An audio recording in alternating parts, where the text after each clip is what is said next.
भारतीय अर्थव्यवस्था का परिचय हम करें।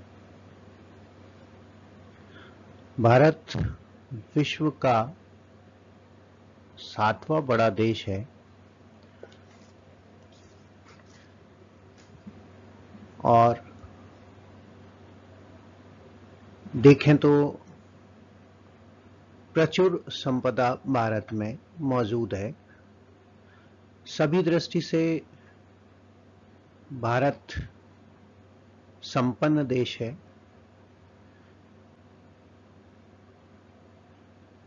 संसाधनों की दृष्टि से देखें तो भारत में सभी प्रकार के संसाधन प्रचुर मात्रा में मिलते हैं, किंतु भारत को फिर भी विकासशील अर्थव्यवस्था में माना जाता है और इसीलिए कई बार कहा जाता है कि भारत एक धनी राष्ट्र है, किंतु इसके निवासी निर्धन हैं। हम देखें तो पहले हम बात करेंगे कि भारत में संसाधनों की क्या स्थिति है, या उस दृष्टि से देखें तो कितनी मात्रा में भारत में विभिन्न प्रकार के संसाधन हैं। पहली बात करें तो भारत की जो भौगोलिक दशा है वो बहुत ही अच्छी है।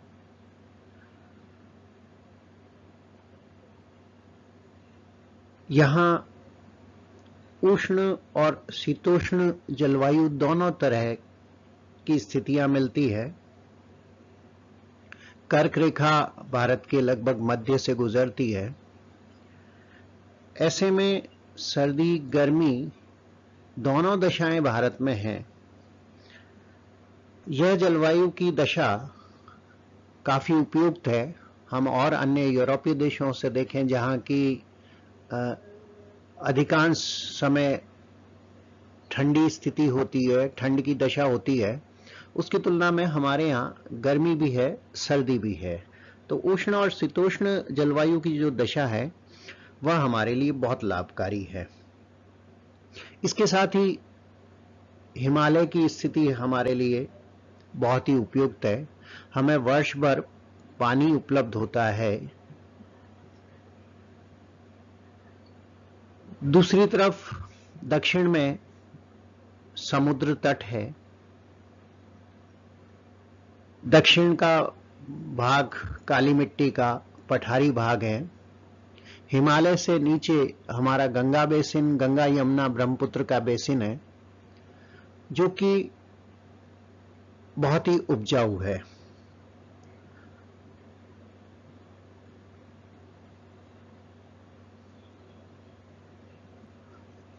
गंगा, ब्रह्मपुत्र, यमुना, सतलज का ये लगभग 2400 किलोमीटर लंबा बेसिन मैदान सभी तरह की फसलों को उपजाने में या उनकी उत्पादकता बढ़ाने में बहुत ही सहायक होता है। तो उस नाते हम धनी हैं।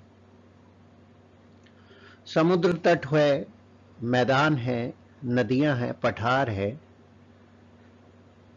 इन सब से धरातलीय दृष्टि से हमारी स्थिति बहुत ही अच्छी है। क्षेत्रफल की दृष्टि से देखें तो 32 लाख वर्ग किलोमीटर का हमारा क्षेत्रफल है, जो कि उत्तर से दक्षिण तक 3214 किलोमीटर लंबाई में और पूर्व से पश्चिम 2930 किलोमीटर चौड़ाई में है।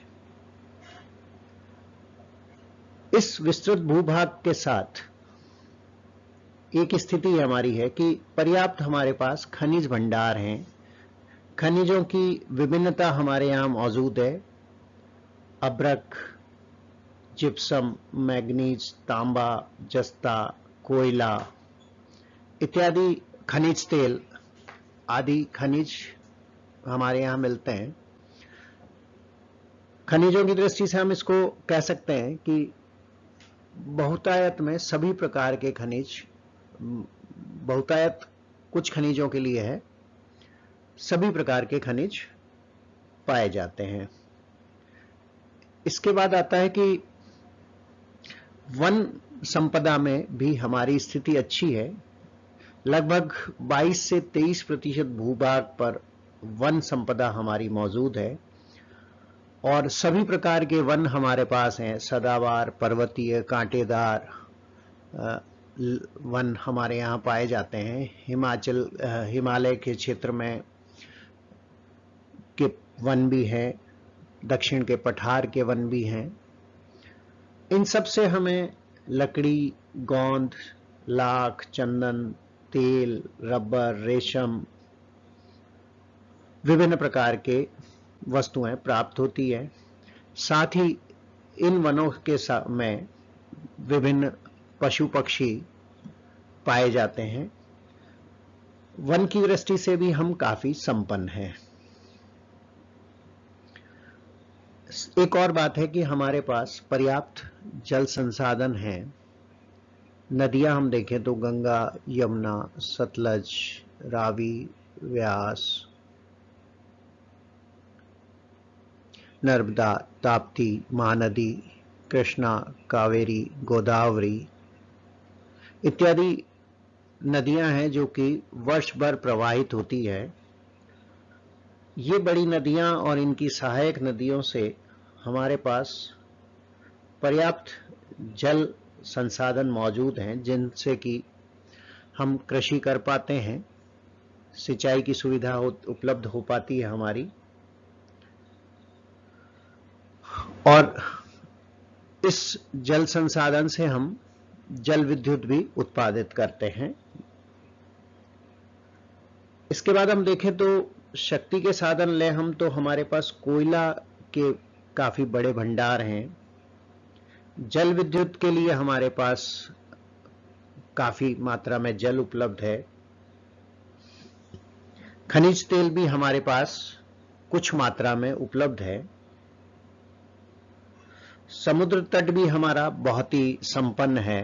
पूर्व और पश्चिम दिशा का समुद्र तट लें तो हमें बंदरगाह की सुविधा उपलब्ध होती है। समुद्री परिवहन की सुविधाएं हमें हैं।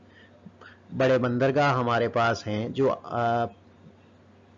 प्राचीन समय से यूरोपीय देशों से भारत को जोड़ते थे और विदेश व्यापार में सहायक थे। इसके बाद एक और बात है कि जनसंख्या की दृष्टि से देखें तो भी 136 करोड़ की जनसंख्या काफी बड़ी है।